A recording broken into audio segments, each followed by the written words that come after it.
I mean, are you finally ready? Yeah, dude, I'm ready. You want me to just do the thing? Yeah, you could do with it like this. Yeah, just it's fine. We'll pick it up in a second. It's not really a big deal. It's not a big deal, man. All right. What is up, everyone? And thank you for checking out Don't Say the F Word. We are a pro wrestling and combat sports podcast. We do not use the F word when we talk about professional wrestling. You shouldn't let your friends use it either. It's Sunday. It's our weekend wrestling show. And oh my, what a week it has been. I'm everyone's favorite monster, Mark the Monster, and I am the leader of the Puppet World Order. The Weekend Wrestling Show is brought to you by our friends, Original Gunplug Garage. It looks like they may have the big guy make a build for them. We'll let you guys know more about that in the future. Illegal brother-in-law Joe coming in here. Man, Joe ain't here already. That's nonsense. Well, he's trying to be... Yeah. Well, who knows? He might be here. Just, you relax. We're also brought to you by our friends, Monsters Are Zero. This monster right here, me, Mark, I'm your hero. But Monsters Are Zero has new shirts dropping all the time. Go check them out on Instagram. And Strongbox Apparel. Promo code Don't Say the F Word. Save 13%. Don't forget the coffee. Oh, yeah. Promo code Don't Say the F Word. Save 10%. Prince Nana Coffee. It says, I don't know, Joe. Don't know what the issue is for you. But you can save 10% on some fresh roasted coffee delivered right to your door. Same promo code. Don't say the F word. You can use that over at Pure Plank. Get yourself some abs.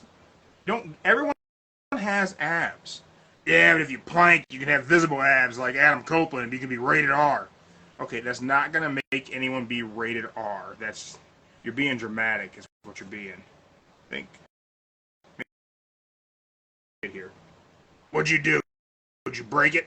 I didn't break anything. Didn't break anything at all. Everyone's just overreacting. Joe's overreacting. We got some friends hanging out. RB bonnet. Put a blue bonnet on it. That ain't right. It ain't wrong. Yeah.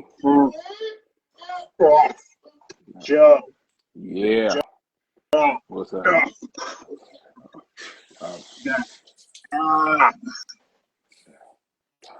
Joe. What's up? Everyone on the big guys fantasy faction lost, except for the Young Bucks. Ouch. You know what? There you go, Mark. Ouch. Sit your happy ass down. Ouch. Yeah, man. Hangman lost. Well, I would have had on my own Hangman. I'll tell you the truth. I would have had on my own. But, damn. That sucks. Yeah, it really does. I don't know where I'm at points-wise, but the Bucks won. And it was a title match, so that's a plus. But, yeah, Hangers lost. Ospreay lost. Who else is on my... I don't even remember who all's on my faction. I got to look at that again.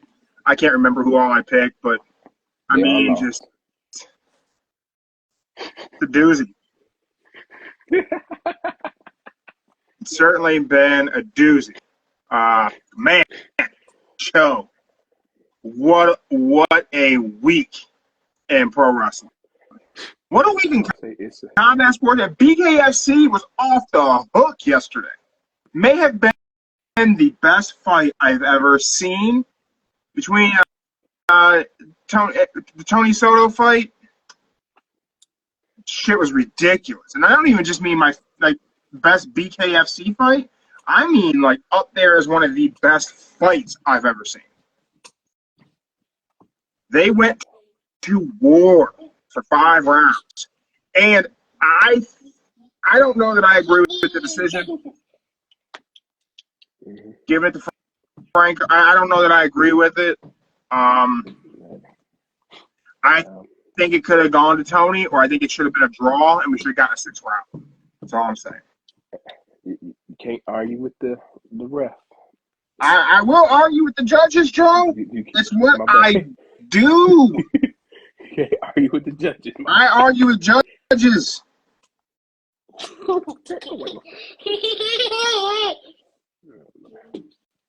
See, she knows. Yeah, I gotta keep away from you with arguing. So yeah. Why? You ain't trying to get the smoke? That's true. I ain't trying to smoke. I figure if she hangs around with you, she'll be like a argument trying to queen, and she'll win every debate that's possible. So yeah. Man, well, I can't win an argument with my daughter, so. Oh, well, that's good.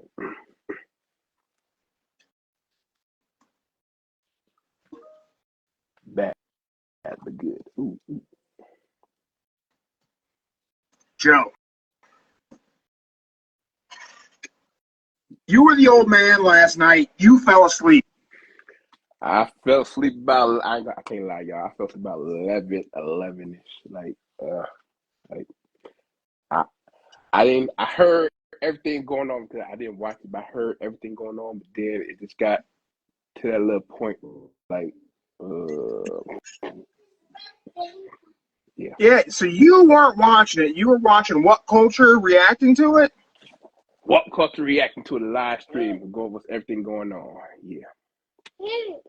What, girl? I got a red thing right here. Let me ask you a question, Joe.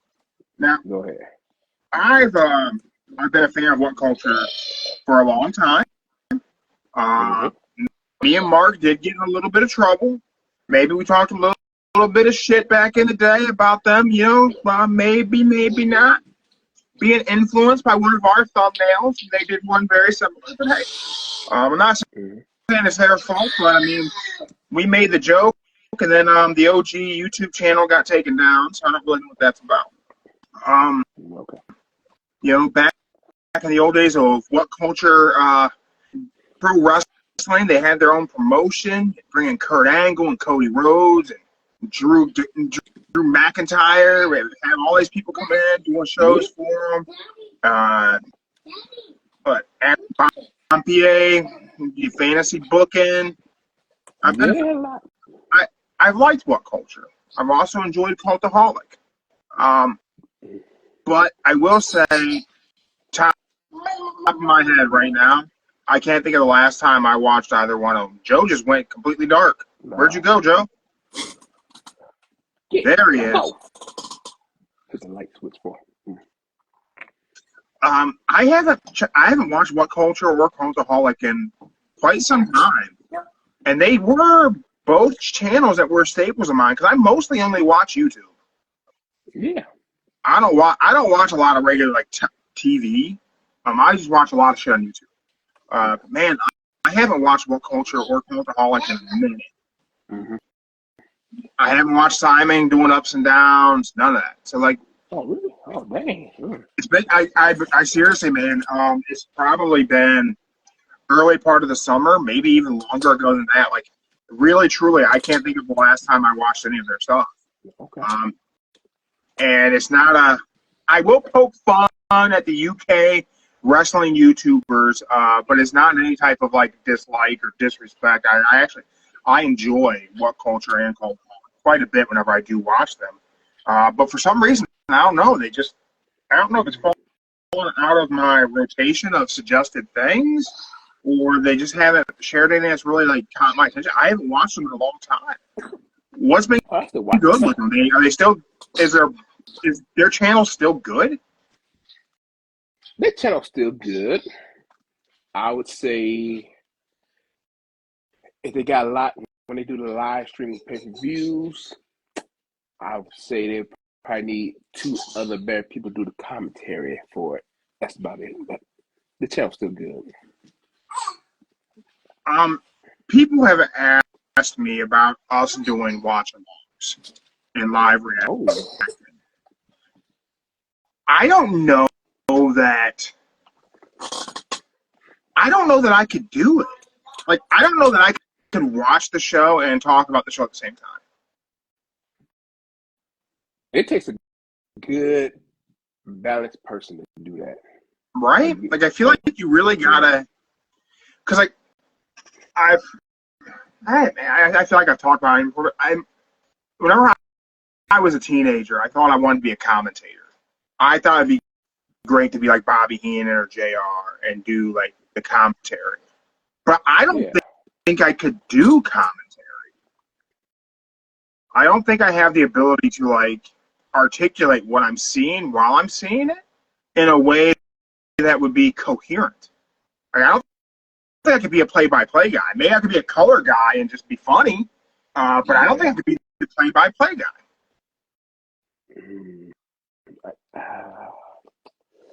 I would say this. Doing a actual live, you would have to be fully zoned in and fully, like, we'll just say the Hell in a Cell, for instance. We'll just say that, for instance. Now, you have to go by the go when the cage is coming down, and then, boom, up, Punk just attack Drew. Pow, pow, pow, pow. Yeah, like, I don't know that I could do it. I'll tell you this much. I couldn't do it for an AEW pay-per-view. Oh. They're too long. They're so long. I can't believe it went for that long. Your sister kept asking me, "Are you awake?" Yeah. Is it still on? Yeah. Like, how is it going? I don't know, hon. We're not even to Danielson and Mox. What? Like, yeah, it's got a while. It's got a while. And then that match was like 35 minutes. Oh, damn, it was that long? Something, dude, it was long. It was a long-ass match. And I don't say that in a way where I'm saying that it wasn't good, because it was damn good. I don't know, man. Before we get to breaking that down, you want to talk anything about SmackDown? All right. I'll say this. SmackDown, it was a really interesting show. It was a show from beginning to the end that didn't disappoint you at all, from beginning to the end. And I think they throwing out some hints about a returning OG member and a new tag team coming next week. So next week is going to be Motor City Machine Guns. That is correct. So you felt like SmackDown was a solid show. It was a solid show. I felt like SmackDown was good at best. It wasn't great. It wasn't great. It was good. It was. I'm gonna say this, and this sounds like bad, and I don't mean it to be bad. Everything about SmackDown was unbelievably predictable.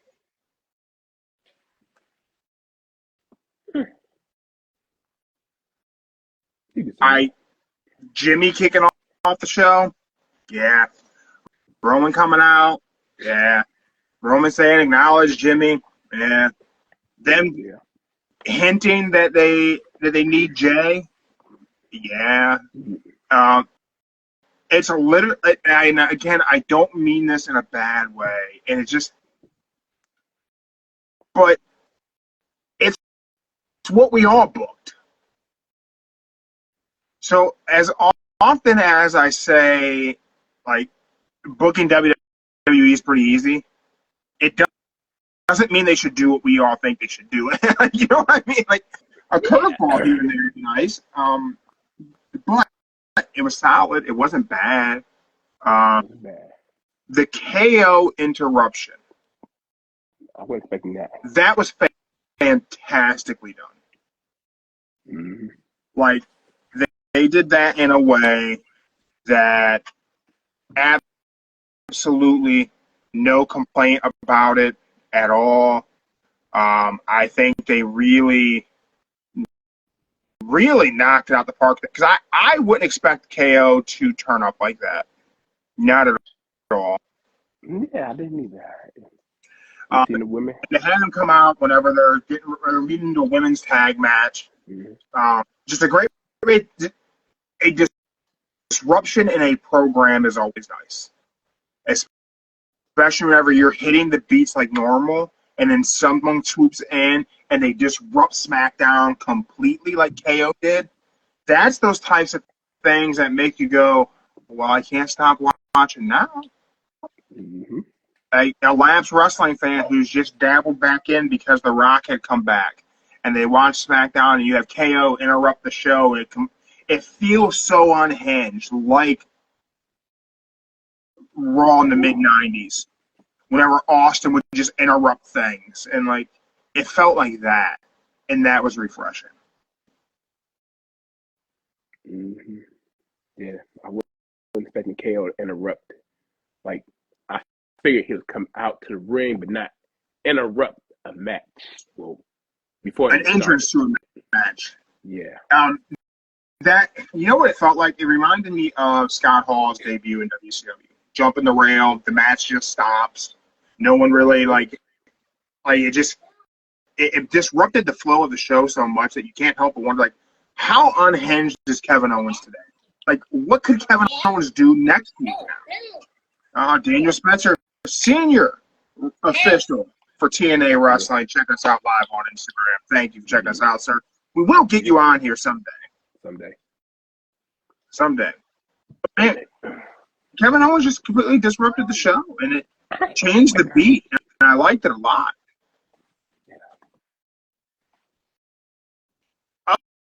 Other than that, we had LA Knight versus Carmelo Hayes. Hey. That was... Well, I can say this. You know it's going to come down either way. The 7th match, the winner will get the U.S. title match. Yeah. The AJ Styles injury, kind of crazy that he was supposed to have a work injury and then got a shoot injury. Oh, wait, that really is legit? Oh. Yeah, he sprained ligaments in his foot. Oh, I thought that was all part of the storyline. On the one move, the first move where he sold it and played it off like he was hurt, that was the work injury. But then later on, whenever he did the neck breaker onto his knee or like some other part where his foot kind of folded funky, that was legit. Yeah. He literally hurt himself. He got hurt. Oh, so it was supposed to be a work injury, give him some time off. It was supposed to be like his last run, his retirement run. And now he's hurt, so I don't really know where that puts things, but seemingly he's very pissed off that he got hurt. I saw that. My question for you is this, Joe.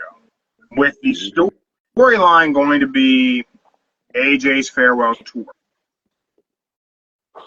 do you believe AJ Styles is finished wrestling whenever this contract is over? He's in incredible shape. I'm still sticking by what I said. He's going to be a producer or a road agent, something like that? No, he's going to have that one last match with Carmelo Hayes. That's it. I think Carmelo or LA Knight, one of those two guys, sends AJ Styles packing from WWE. But I don't think AJ Styles is done. I think he'll go to AEW after his WWE contract. Now, they could add time to his WWE contract, possibly. Yeah. But I do think that AJ Styles is not finished. I think I almost feel like he doesn't have to do anything.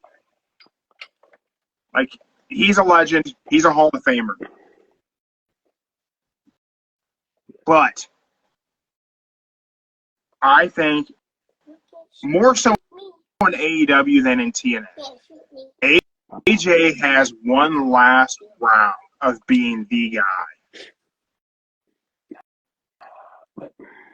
Here's the thing, though. He shouldn't go to AEW. Why not?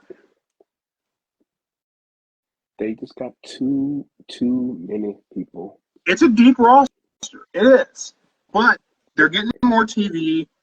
They're probably going to get something on Fox.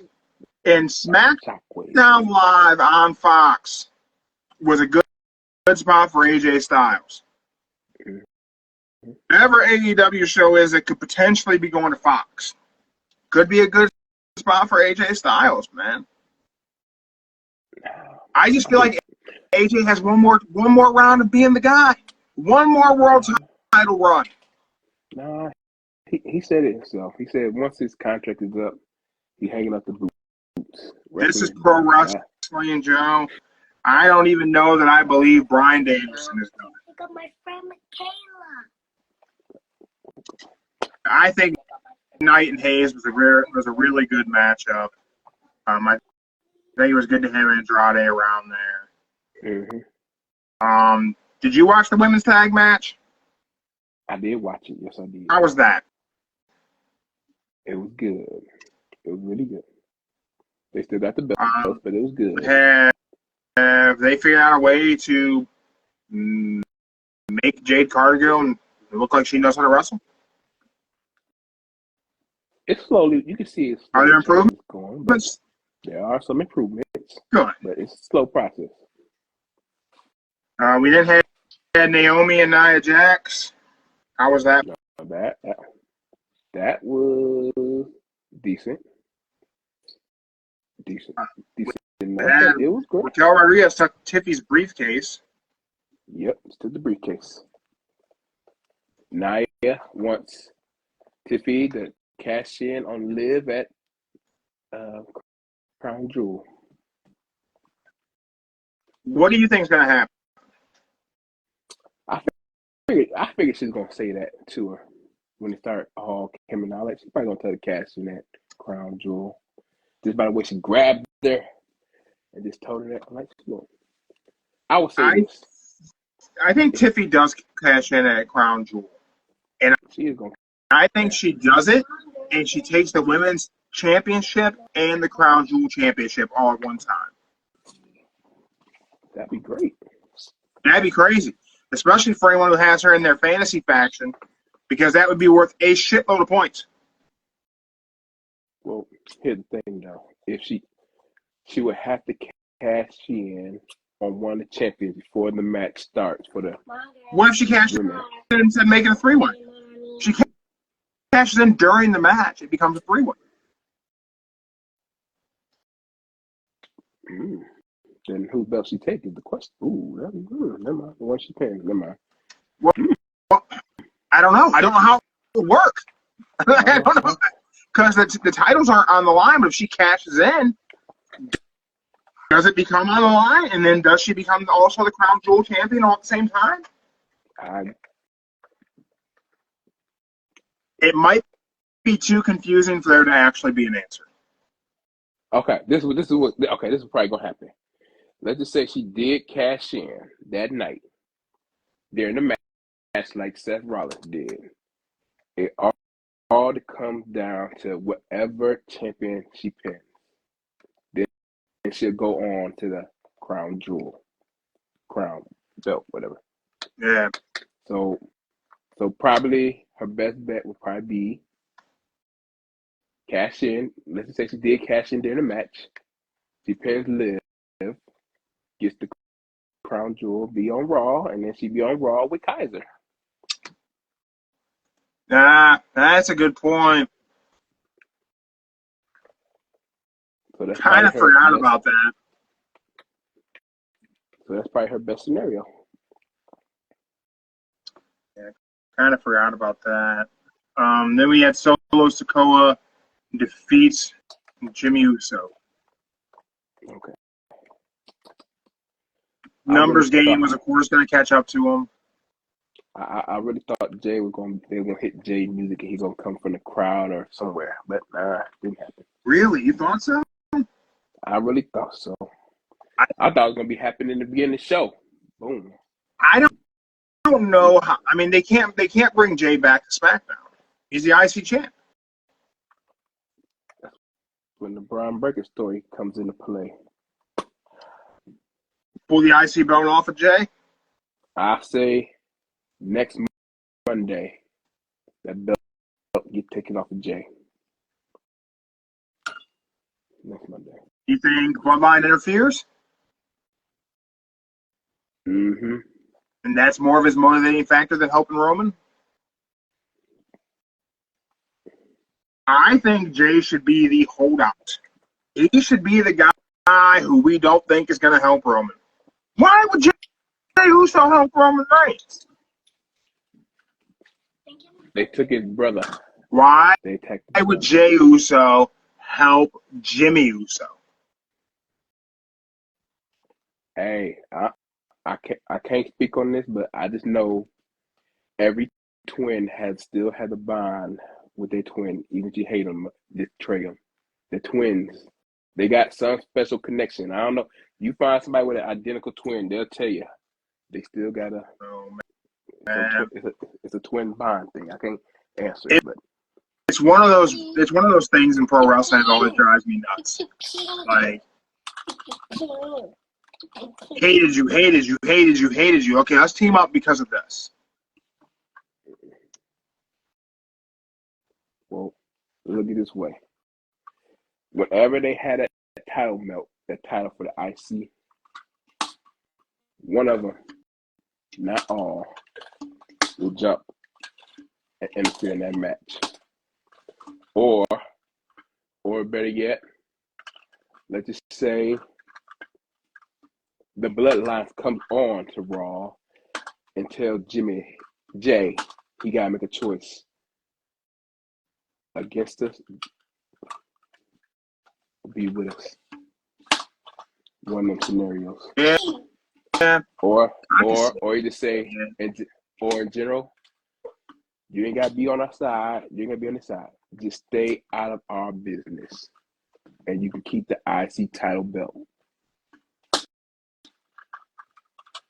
Guys, look at the arrow showing us. I could see it. The arrow showing us. I see it. Guys. I don't know if you know this or not, Joe, but seemingly, I know you went to bed early. Yeah. Bryan Danielson is done as a full-time professional wrestler. I saw that this morning. Yes. Now I don't know if you know this or not, but Daniel Bryan in WWE. His last match on Monday Night Raw was against Seth Rollins. I saw his last match on SmackDown was against Roman Reigns. And his last match as a full-time professional wrestler was against Jon Moxley. He fought the entire Shield. That's unbelievable. How'd they do that? My thing is this: who in their right mind takes the time out to go and find that stuff out? That's the kind of shit you'd figure out. You know it. I mean, I wouldn't even go back. Like, you want me to go way back? Say, hey, who did he fight the last match? Oh, his last match on Raw was against Seth. Then the last match was against Roman. And possibility his last match was against Mox. So, I want you to run down what the match card was for WrestleDream. For anyone who didn't tune in, or you only caught the highlights and you're only reading about it, I want to run down what this card was on paper. Actually, let me rewind a little bit. Let's go back. I'm going to go back to my other notes here real quick. Hold on 1 second here. My other thing here. I want to go back to my SmackDown notes. SmackDown notes, okay. Why did I close those. I had a note on my SmackDown notes of when you think Cody Rhodes should turn heel, but maybe we'll have to have that conversation in a minute. Okay. Advertised card for SmackDown. Roman Reigns speaks, Bianca Belair and Jade Cargill versus Lash Legend and Shakira Jackson. LA Knight versus Carmelo Hayes. Advertised card for SmackDown. Again, I already know. Don't get at me in the comments, people. That SmackDown is just a weekly show, and I'm going to next run down the advertised card for WrestleDream, which, I mean, not a main AEW pay-per-view, still a pay-per-view, but 2 matches advertised for SmackDown. 2 matches. And Roman Reigns speaks. This is the advertised match card for WrestleDream. Harley Carmen versus Anna Jay. Brian Cage versus Atlanta Jr. for the Ring of Honor World Television Championship. Mark Briscoe versus Chris Jericho for the Ring of Honor World Championship. Darby Allin versus Brody King. Jack Perry versus Shibata. Will Ospreay versus Ricochet versus Tashida for the International Championship. The Young Bucks versus Private Party for the AEW World Tag Team Championship. Mariah May versus Willow Nightingale for the AEW Women's World Championship. Hangman Adam Page versus Jay White. Maximum Male Models, MXM Collect, whatever we're calling them, versus the Acclaimed. Hologram versus the Beast Mordos in a best 2 out of 3 falls matchup. And then Bryan Danielson versus Jon Moxley for the AEW World Championship. Holy shit, what a card. Mm-hmm. That's unbelievable. That is an unbelievable card. How do you put that much on one pay-per-view? WWE does like 5 matches per premium live event max. So far, 5, yes. So far, 5. That's 12 they do, matches. Okay. What WWE does is, if it's not like the 5 major pay-per-views, they do like the singular, what do you want to call them? Fill-in review, be like 5 matches. So let's just say Rumble, Mania, SummerSlam, Money in the Bank, Survivor Series, have more than 5. Yeah. Well, everybody, WrestleMania is going to have probably like 20, maybe 22 at the most this year. Man, it's a 2-night event. It's 8 hours. Probably 10 hours, really. But anywho, I'm just saying, it was a stat card going into WrestleDream. I was excited. Things kicked off. Brian Cage becomes your Ring of Honor World Television Champion. Great to see him get a belt. I don't know how you have an ROH TV champion. I didn't know Atlantis Jr. was the ROH TV champion.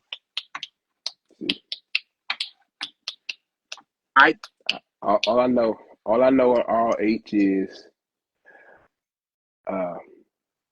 what's it called?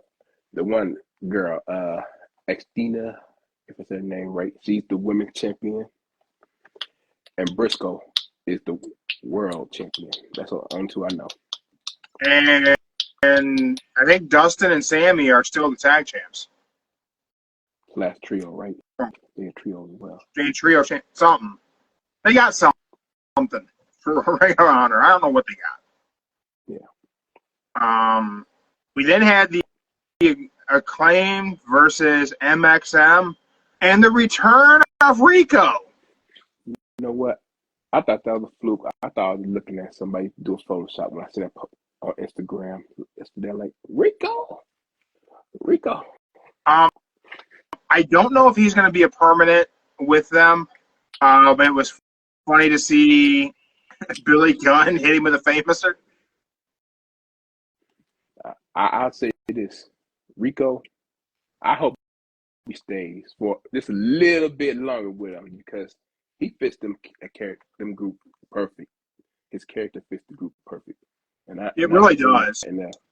And I'm Rito's not saying a that in a bad way, good though. pick in there. Way better than having LA Knight do it. Yeah. No, Um, I'm just saying, if y'all remember from back in the day, if any true wrestling fans that watched it back in early 2000s, y'all know what I'm talking about, and that's the way his character was back then, and technically his character today would still fit in that group. yeah, his character works with that group. I thought that the Acclaim versus XM was a fun match. It's weird where the Acclaim is at in the card right now, as popular as they once were, and possibly still are. I mean, people are still scissoring, so. Nah, but Max ain't coming out singing no more. He just coming out with, like, he don't care about the rap gig no more. He just want to fight somebody. Yeah, it's a little weird. It's a weird transition. Then we had like a really random 8-man tag match close out the 0 hour. Orange Cassidy and Kyle O'Reilly teamed up with the Outrunners to take on the Premier Athletes in Dark Order. It was silly. It was nonsensical. It was the Outrunners and the conglomeration won it. Sure, it was fun. Okay. Then we get to the main card. Okay. Now this is where We start off with Jay White versus Hangman Adam Page. All right. Now, like I said, that should have been somewhere in the middle, like literally in the middle, not like the opening, but in the middle. Weird to have it open the main card. Before we get into unpacking that match, let everybody know I sent Joe a text message as the show started because I was concerned. They panned to the crowd, and there were a lot of empty seats. And then I realized what they panned to the crowd and showed was a clip from earlier in 0 hour. It wasn't actually like live. The seats weren't that empty at the start of the main card. But I want to take this moment to say how annoyed I am at everyone who makes pro wrestling content. Getting so fired up and focused on ticket sales. Assholes got me brought into it last night for a brief moment. I had to say, I'm like, holy shit, that place is empty. And then I had to remember, I don't give a shit if that arena's empty. I don't care. I don't care if ain't nobody watching it. I liked it. I don't need everybody else to like what I like. I'm a leader. I'm not a follower. I know Tony Khan has enough money to let me watch him play with his wrestling figures for at least the next 5 years. That's it. That's it. At first, I thought you like forward that text to me, like you copied it and just forward it, but then I realized you didn't. I'm like, oh. Dude, it caught me by surprise. Like, they panned over, like, the place is empty. I'm like, what? Like, what's going on? I seen the same photo you seen, but then I looked at the time. It was like 7, like 7:50. Like, I don't know why they did it. They like circled back and like reran part of the earlier part of 0 hour and showed the crowd. What the hell happened? Did everybody leave? Yeah. So they just showed the 0 hour. They didn't show the whole after when the main part started. But circle back, man. Jay White versus Hangman Adam Page. I agree with you. I thought it was super weird placement on the card. I figured it would have been later on. With that said, holy shit, what a match. Absolute A match. They told the story of Hangman's knee throughout the match. They everything they told a story all the way through. It was great. I no holes in that match other than I wish Hangman would have won because he's on my fantasy team. Yeah, I thought Heyman gonna win this. Heyman got nothing to lose. He's a bad guy. He beat the former world champion for 2 weeks ago? 2 weeks ago, maybe? Yeah. I thought the way that Jay White countered the buckshot lariat throughout the entire match. So he did it so simple. He just created distance, went to the corner, rolled out of the ring, backed up. So simple. It was so perfectly executed that it was. This is exactly how you would not get hit with that. You would just move, and he just did it perfectly. It'll be interesting to see what happens next between him and Hangman because it's Hangman, so it ain't over. No, Hangman don't move on from things real easy. I think it's gonna be. I say the Elite versus the Bang Bang Gang. Do you think Hangman's going to recruit the Elite buddies? I mean, he's part of the Elite, but like you said last week, he doesn't really hang out with them. He doesn't really hang out with. But I'm just gonna say this. Let's just say Dynamite Jay White sets him up. And boom, they all attack him. Yeah. And for some reason, the Elite is like the only friends he got right now. So that's the 3-on-3. The Elite versus the Bang Bang. I can see it. I can see it. Wait. Make it 4. I forgot about Juice. Juice. Yeah. So Juice. Yeah, Juice Robinson. So it's gonna be crazy man. So then Jack Perry got to be involved. And so they're your 4 versus 4. We then had Swerve come out, which the crowd was very anti-Hangman because we were at Swerve's house. We get Swerve and Prince Nana, get some MVP and some Shelton Benjamin. I'll be honest with you. I can say this. Out of all things that happened last night, this was like the main thing everybody talking about all day with this Swerve versus MVP. This is the main topic. Besides, that's the main topic today? The main topic is Swerve and MVP, and then you got Danielson and Mox. So here's my take of the Swerve and MVP Shelton Benjamin segment. Didn't need to happen on the pay-per-view. It wasn't bad. It was not. But I think it would have been better served to have happened on Dynamite. Like Swerve and Nana could have come out, and Swerve could have been whose house because it's his house, it's his hometown. Would have been a good time to do it. Mm-hmm. But I didn't think we needed the MVP interaction necessarily. They could have had them like do the whole Swerve and Nana shtick and then go ahead and back. And MVP just comes out and hands in his business card and then just walks away. And then we get the full face-to-face on Dynamite. I think that would have been better because I think not much happening in the way of them getting physical, like the breakup and all that, and no Bobby Lashley left a little bit to be desired for it to be happening on a pay-per-view of that caliber. And that's why it's been topic the most because everybody was expecting Lashley to show up after he took out Push Shelton. Yeah. But, I think they might recruit Leo Rush into this group. No, he would the Jetfire. Yeah, I think they might recruit Leo Rush.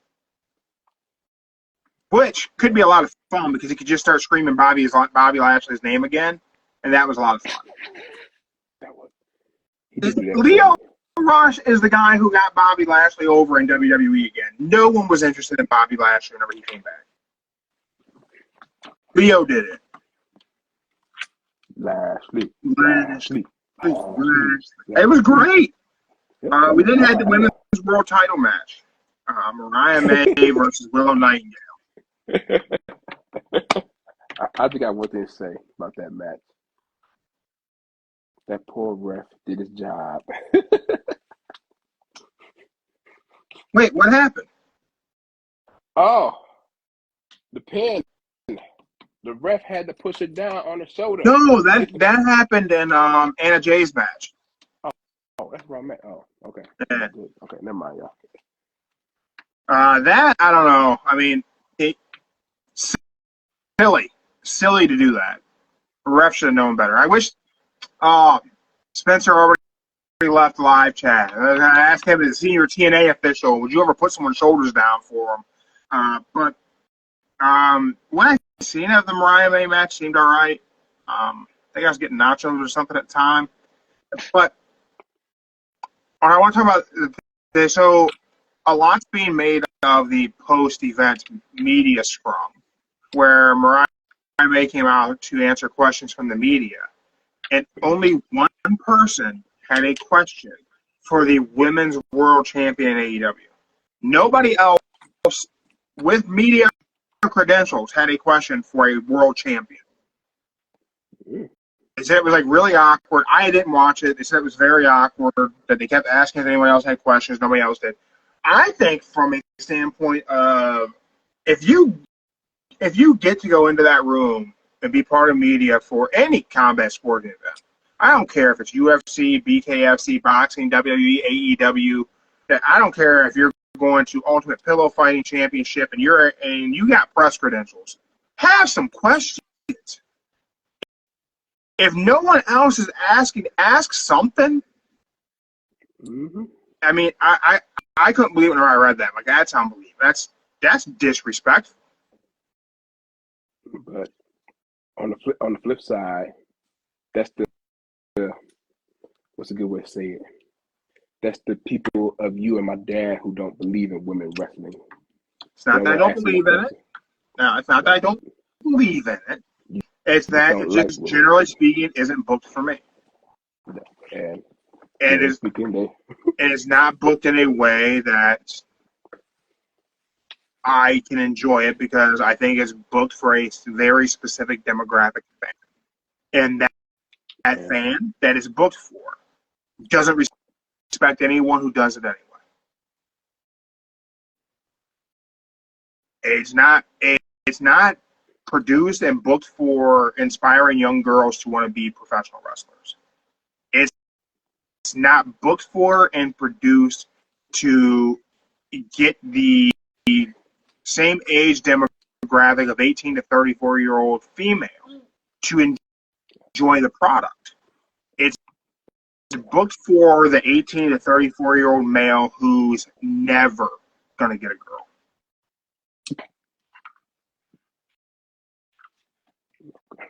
Tell me when I'm telling lies, Joe. Tell me when I am telling lies. Well, Maria is fine. I ain't gonna lie, she is fine though. But she can still wrestle, y'all. That's all I'm saying. Then we moved into modern day Stone Cold Steve Austin and one Jack Perry. Ooh, there you go. Yeah, that was. I saw the match. Jack Perry match. It was. I telling y'all, I don't know what it is, but they making this Jungle Boy to Jack Perry. It's like that's the new Rock right now. Like, he came out as Rocky Maivia, then he turned into the Rock. Man, there's something about this version of Jack Perry. It's not the heel version he was at first. I'm a Hollywood kid. That shit didn't click. The scapegoat Jack Perry, it clicks, man. The crowd cheers him at the right time and boos him at the right time. He figured out his character. Yeah, so that's why I say, if you look at, he became the modern day Rocky Maivia, turned into The Rock when he joined the Nation Domination. Yeah, man. When Shibata did the sitting cross-legged, let's sit here and chop each other, and Jack Perry spit in his face, like, oh, shit. Oh, shit. Who does that? No one does that.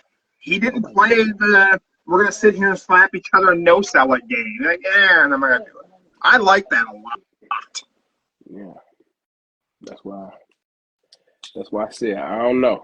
I didn't like them, but damn, I just like seeing them come out with that little gray bus, just like about to break down. And his TNT title is dope too. You know, he made that thing himself. Oh, okay. He pours like the title and everything into a more, like, there's a whole, like, there's a video, I think it's on his Instagram, of him, like, actually making that title belt. Oh, okay. I thought they just gave it to him. Like, he just... No, he constructed it entirely himself. We then get, Jack Perry wins, and then we get Danny Garcia comes out and interrupts. So that's going to be Danny Garcia's program will be Jack Perry. I like Danny Garcia in the ring whenever he's not doing the whole dancing thing. But everything else about his presentation, careless. I don't believe in Danny Garcia. Like, I believe Jack Perry. I don't believe Danny Garcia. I'm just going to say this. I've been thinking about this scenario for, like, when he came out Wednesday, said he signed Tuesday. My bad, y'all. Tuesday. I think, for once, WWE is right. I'm just going to say this. Y'all can at me later, okay? But we're doing live right now. At me later, okay? Tony Khan is paying the wrong people the wrong amount of money. And WWE sees it. So I'm saying it right now. And Danny Garcia, Tony Khan, I like Danny Garcia, the character. I do like him. But I'm just saying, he could have went to WWE, got better development and everything. And then he would have got the right amount of money. But Tony Khan, I'm on WWE side for once. Just one time, y'all. That's it. They are paying the wrong people the wrong amount of money to be a star. So I'm inclined to absolutely agree with you with an asterisk. And I'll say this. People get really wrapped up on stuff with AEW, and they get wrapped up with what he's paying talent, what they're not getting in ticket sales, not getting great ratings on a Tuesday, the pay-per-view maybe didn't sell out, or it wasn't 58,000 people, whatever it may be. And this is something that's very important, and everyone like really needs to listen because it's vital. So let's do what we do. Let's get personal, Joe. Camera alert. I know Eric Bischoff it likes to watch us all the time, and Vince Russo, Bubba Ray Dudley might be checking us out live right now. What he's paying his talent what Tony Khan's paying talent in AEW, what they're not making and selling out every arena on the planet, none of that shit matters. This isn't a business about making money. That's not what Tony Khan's doing. Tony Khan is real life playing WWE 2K. He is real life playing GM mode. He is streaming this in real time with real people. Motor City Machine Guns are coming. SmackDown next week. But Tony Khan's not concerned about making money with it. It's not the premise is not what it is. It's not what it's ever been. He just wants to sign people and make matches he wants. With that said, whatever it is he's paying Danny Garcia, whatever it is, and I hope I have to eat crow on this. I hope I'm wrong. But whatever it is he's paying him, he's paying him too much money. He's just paying Danny Garcia too much money. Danny Garcia is never going to be a star.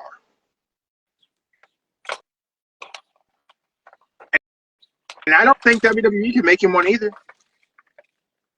And I will argue WWE has not made Ethan Page a star. They gave him the NXT title, sure. They didn't make him a star. Lexus King, Brian Pillman Jr. is not a star. He's bad facial hair. He's not a star. The people who've left and gone to WWE, with the exception of Cody Rhodes, who was already there, he's already a made man, and Andrade. Everybody else, man, let him go. He shouldn't be fighting to keep people. I'm glad he exercised the extension of Rey Fenix's contract so he could actually be a boss. man, he shouldn't have paid Danny Garcia a shitload of money. He should have let Danny Garcia go.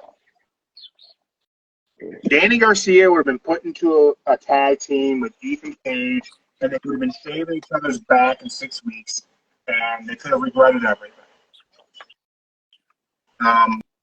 With that said, we got Danny Garcia out there, which led to MJF coming out. Return of MJF. Beat down Danny and said that he had a bidding war of 2024 that was fake. He said the F word. He told him that bidding war wasn't a reality.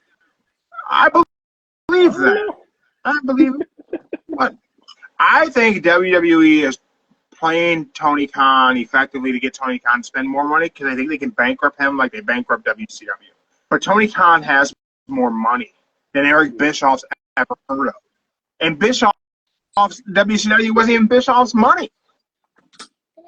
So everyone who's high on Eric Bischoff's nuts can understand that Eric Bischoff failed with Ted Turner money. But I digress. Then we got the return of Adam Cole. That is a shocker. I am being told he's cleared to wrestle. With that being said, MJF is not back. He's still shooting a movie. Really? Yeah. Oh, so that's why he jumped out so fast. Yep. That makes sense. Then we moved on. Will Ospreay versus Ricochet versus Tachita. Now, that was kind of predictable. Who's going to win?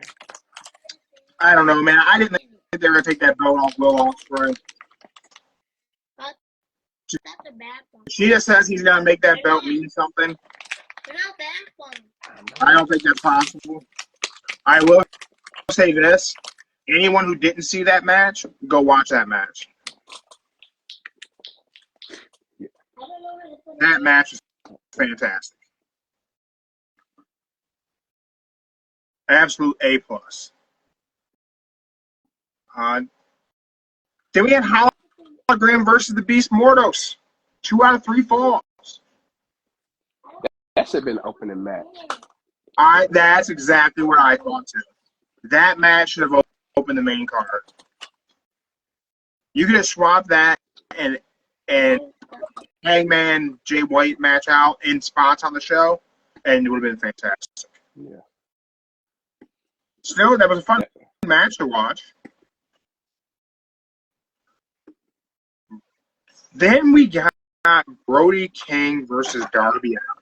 Go fire in your room. Fire in the room. Fire in the room. Not up here. Fire upstairs. Fire.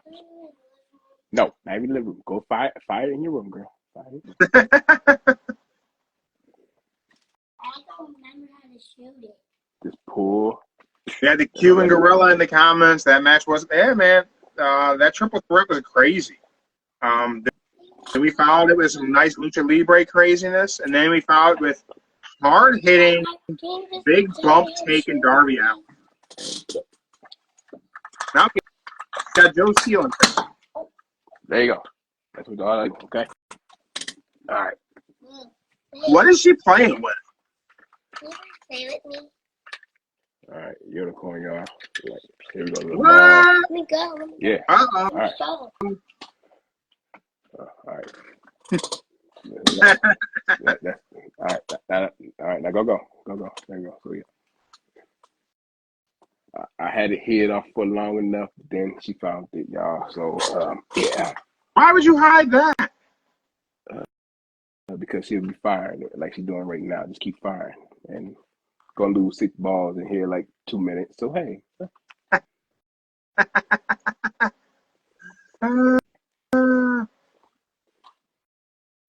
And I don't know. Those little foam balls and those guns are kind of cool. They are cool. Come here. They are cool. Ow. All right, now go, girl. But yeah, that's how it was with the MJF is out for the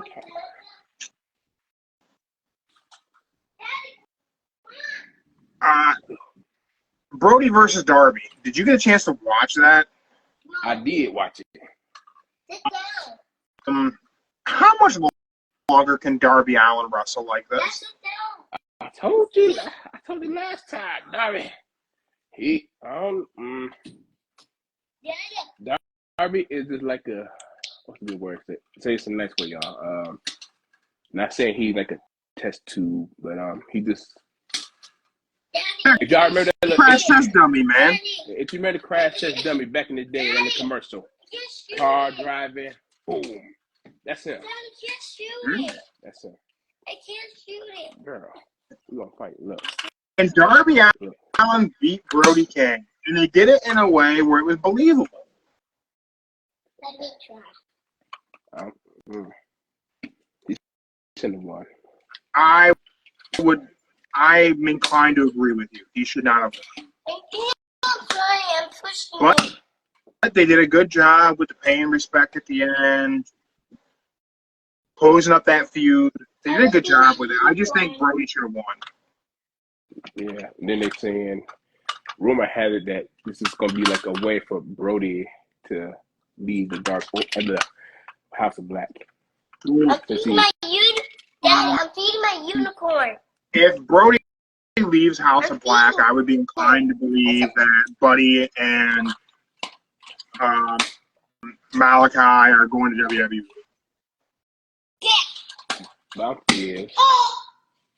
But they just say that's a way for on the rumor. Like I said, these rumor reports I've watched them all day, y'all. So this is like a way for him to like split away from the group and be a solo. But you think they're gonna make him a baby face? He's so big and scary looking. How do you make that guy a baby face? He's not a baby face.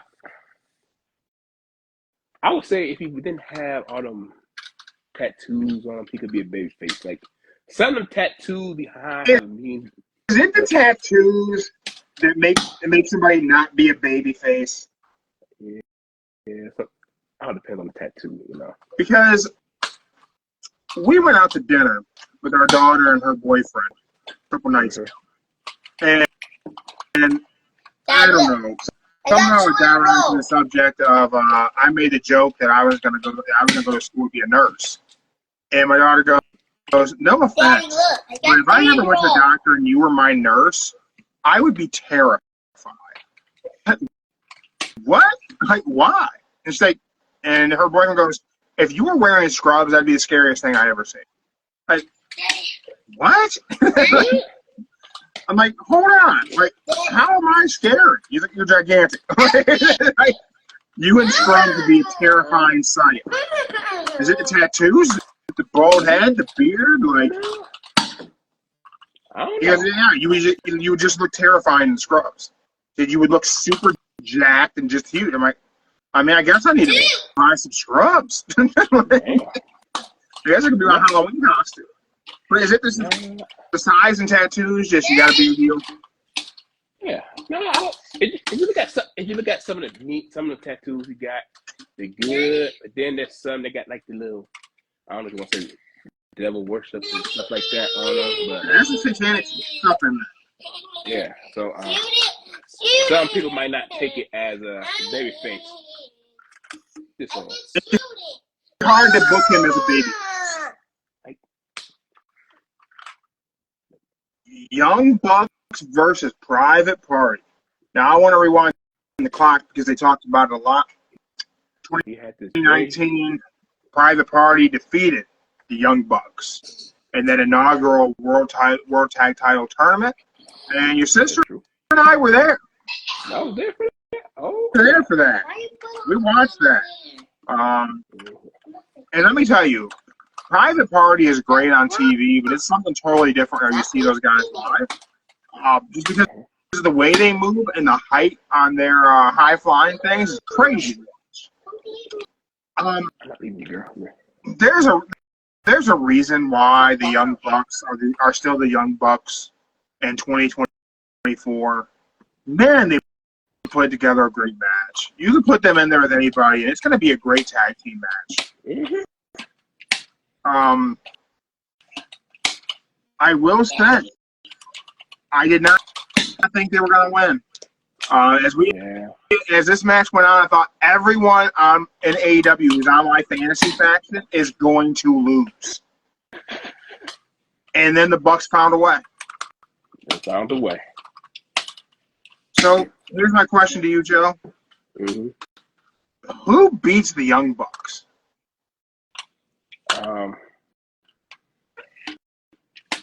I really hope it's not that little retro group that we're gonna do in the '80s. I hope it's not them. But I think it's probably gonna be them. The Outrunners? That's it. Yeah. The Outrunners was my pick to be who was going to be. You know, the Outrunners were almost the tag team on my fantasy team. I might have to change it up. I might put them on my fantasy team. I'm feeding my unicorn. Yeah, that's what. If I had to guess, that's probably who's gonna take it off. I'm feeding her.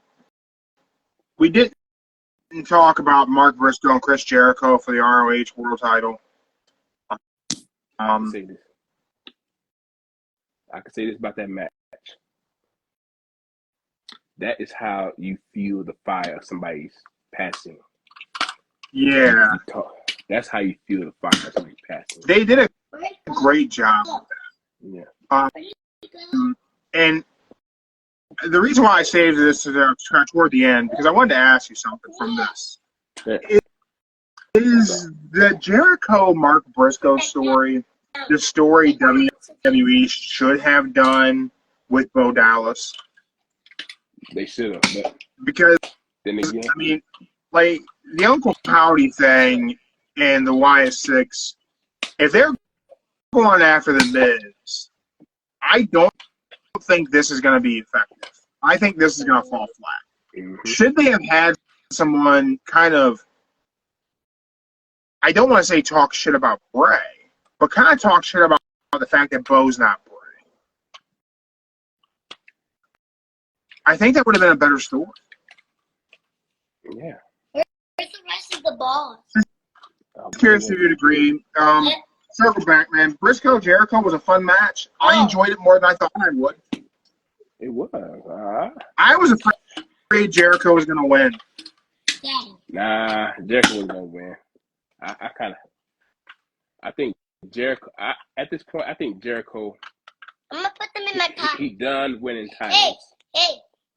He don't need any more titles. You think? Daddy. Yeah. I think he's going to be AEW World Champion again.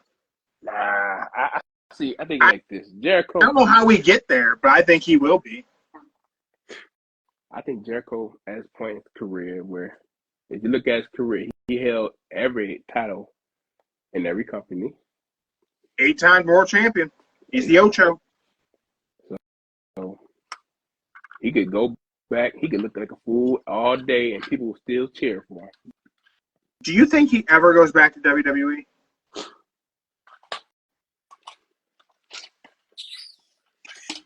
I would say when they give him that Legends contract, he'll go back. You know, RVD's Legend contract allows him to wrestle in AEW.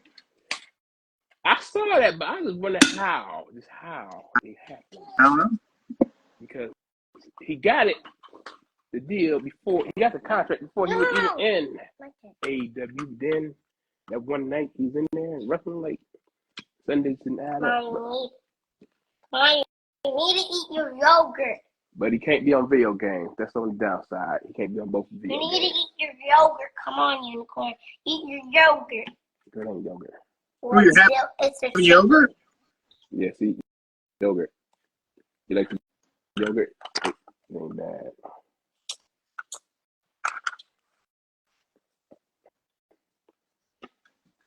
All right, come on.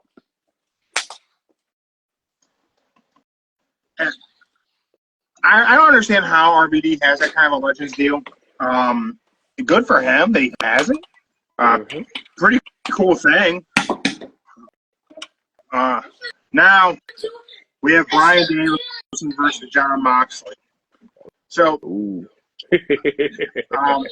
so the match started at roughly 11:20 p.m. Like, damn. So this crowd was tired. Now, granted, this is in Washington State. It was in Seattle. Well, Tacoma Dome, whatever.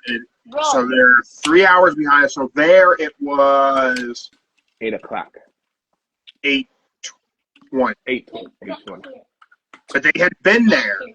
The fans who showed up when the doors opened had been there since like 2, 3 in the afternoon, something like that. Damn. Long day from watching some pro wrestling. With that said,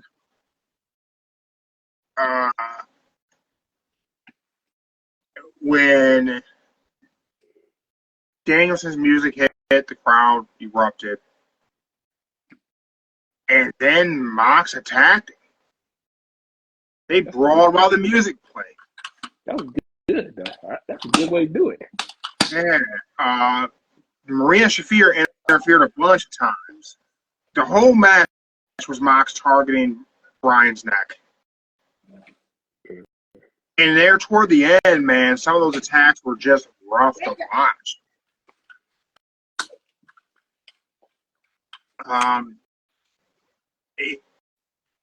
They told a great story. The back and forth was, and it wasn't. There was desperation in Bryan Danielson in that match, and there was despair in Mox. Like, he was doing what he had to do. It wasn't that he wanted to, but he had to put Bryan Danielson down. He did. Even Nigel was torn on commentary because Mox was so dislikable, and Nigel's hated Danielson for over a decade. Mm-hmm. I thought at some point they were going to have Nigel get involved and stand between Danielson and Mox. Nah. It would have been a great touch.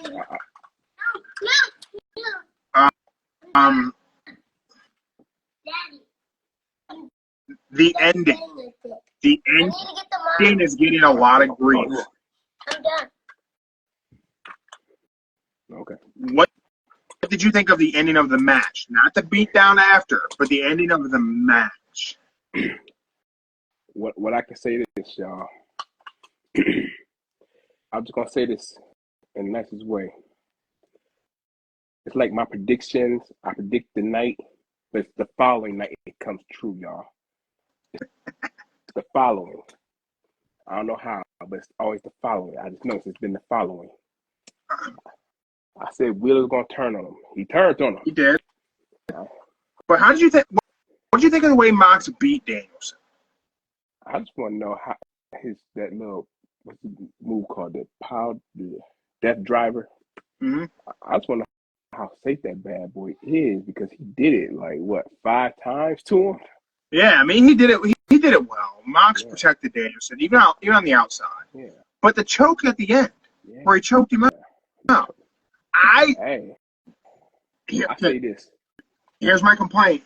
You want me to go with my complaint first? I didn't like it, Joe. I'll give you my complaint. I'll give you what I think about it. You got to do what you got to do to get somebody tapped. He knew Danielson was a fighter, wouldn't tap out.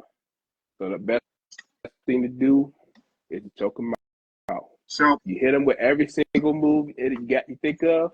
I get it. I get it. You gotta do. And listen, I've choked a lot of people in my life. I've choked a lot of people unconscious in my life. I understand the presentation of it. And I'm not a fan of the drop the arm 3 times and then they stop and everyone's. That's not how a choke works. It's not how you choke people out. Most chokes are blood chokes, and the blood choke, you have about 4 to 7 seconds before you go night-night. I think the ref should have done just a little bit more to check on Bryan Danielson. Again, I'm all about protecting the official, right? Mm-hmm. You think about whenever Samoa Joe choked out MJF. Yeah. Like there was that like boom and like what? And there was that hesitation to even call for the bell. When Danielson looked asleep, the ref called for the bell like immediately. He called for it, and then he was like, "Oh, there should have been like a check. Like, are you like? I don't want to have to call this because I know you're going to retire." I know, big. But even with that, the moment the ref called for that bell, the air was sucked out of that arena. You could feel it watching it at home. The emotion, like everyone went silent. It was seemingly more shocking to that crowd than whenever Brock broke the streak. Ooh, I heard it was in that top category with Brock. Dude, It went quiet. Like everyone just like it was like everyone in that arena froze. I was in disbelief because as that match went on, like there ain't no way he's losing. He ain't losing this one. This ain't gonna be the one, and it was. And then we had everything that happened after the beatdown. Darby attempts to save, gets duct taped into the corner, and then we get the bag again. And Jeff Jarrett came to help too. So, JR said it best last night. Where the hell have you guys been? What took so long for people to empty out of the back? It kind of screwed up the moment. They should have hit the ring immediately. If they were going to hit the ring at all, they should have hit the ring immediately. And you know who should have been out there with them? Swerve. Who said that? Swerve should have been, if Darby was the first man, Swerve should have been the second. And the fact that he wasn't there at all is a mistake because that was his house. Danielson was the original hometown guy. And Swerve says it's his house now. Swerve should have been out there immediately following Darby. Mox and Cruz should duct tape Swerve into the corner, just like they did Darby. Make them watch.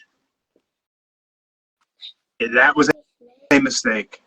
Didn't kill the moment, but looking back, it's a mistake. With all that said, Joe, I have two questions for you. What's that?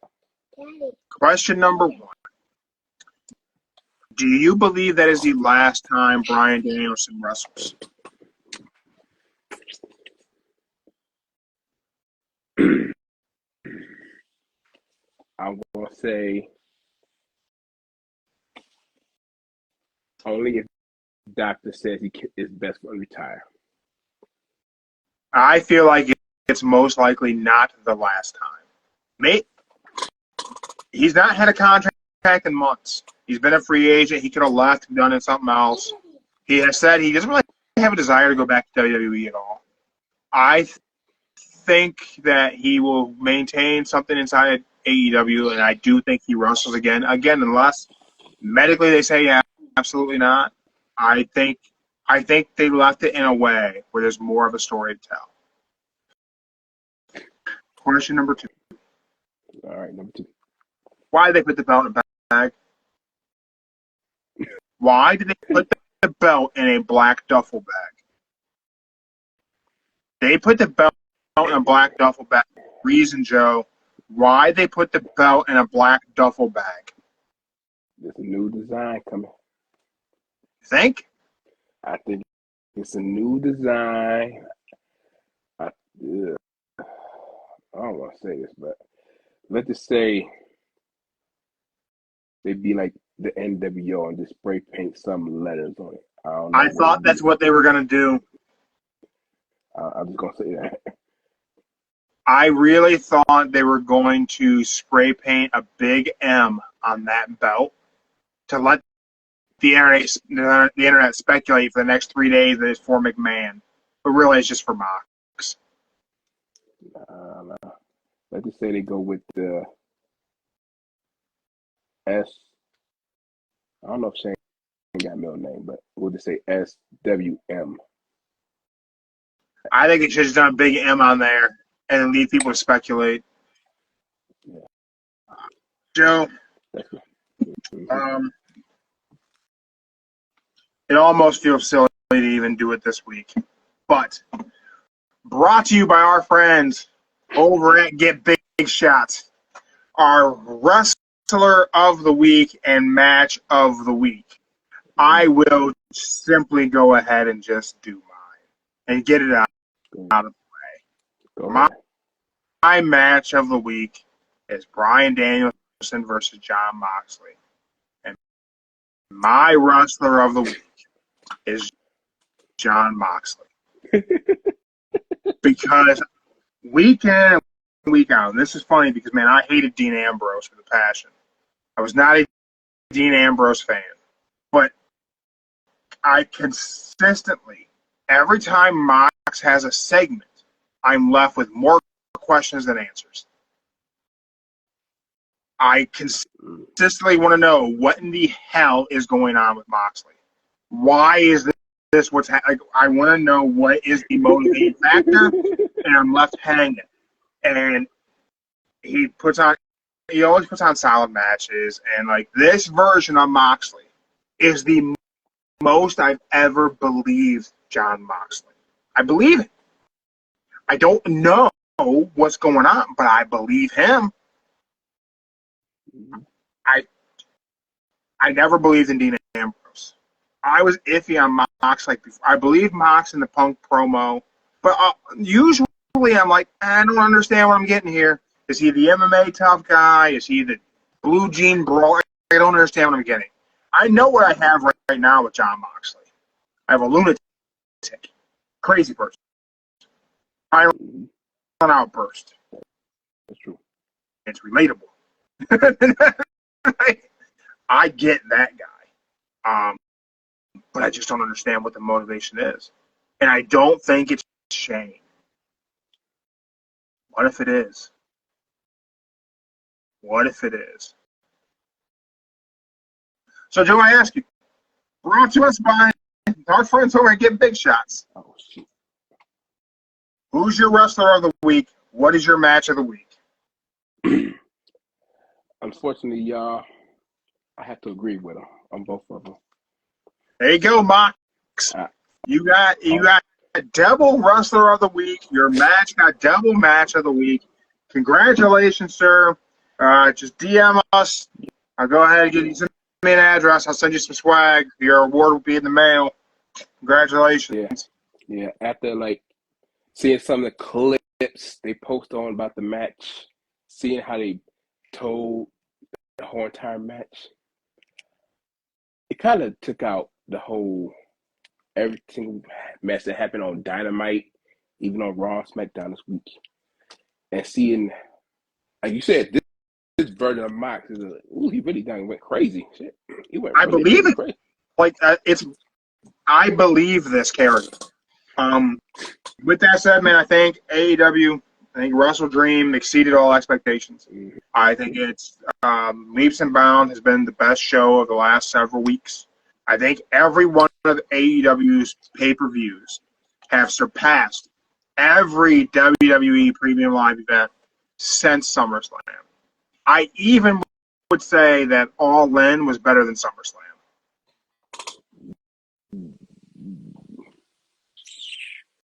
I do think that these last few weeks, Dynamite has been better than SmackDown. Raw is iffy because Raw's been pretty damn good, except for this past Monday. It was a little iffy because we only had an hour and a half of a wrestling show. First half hour was just talking, and it wasn't anything that was good.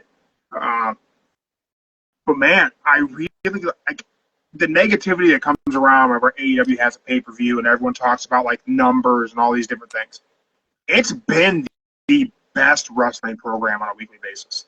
It's been the best pay-per-views on a monthly basis for 3 months. Yeah, 3 months. Yeah. It's a quarter of a year. Well, I wouldn't actually call them 3 months. They've been 2 weeks apart. Yeah, but I mean, Raw. Like since July, AEW's been really solid on their pay-per-views. And the shows in between have been really good. This past Tuesday was a little iffy. And especially it being a go-home show, it was a little iffy. But it wasn't go-home show. bad. It's like every go-home show. It was okay, but you gotta wait till the pay-per-view. You gotta wait for the pay-per-view. Because you gotta deliver at the pay-per-view. You can't deliver on the go-home. You gotta get me to want to tune in. And everything made me want to tune into that last night. I stayed awake till midnight, people, and I'm old as shit.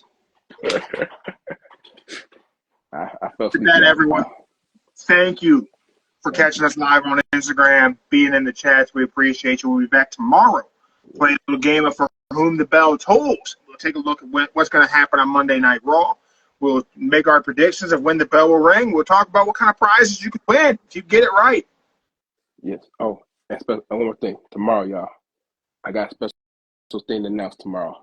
Just for y'all. Just stay tuned. Oh. Yes. Illegal Brother-in-Law Joe has a special announcement tomorrow, live on Instagram. Could it be that he's been accepted to the next season of Love is Blind? You have to tune in tomorrow live on Instagram to find out. Till then, we're out. We're out it.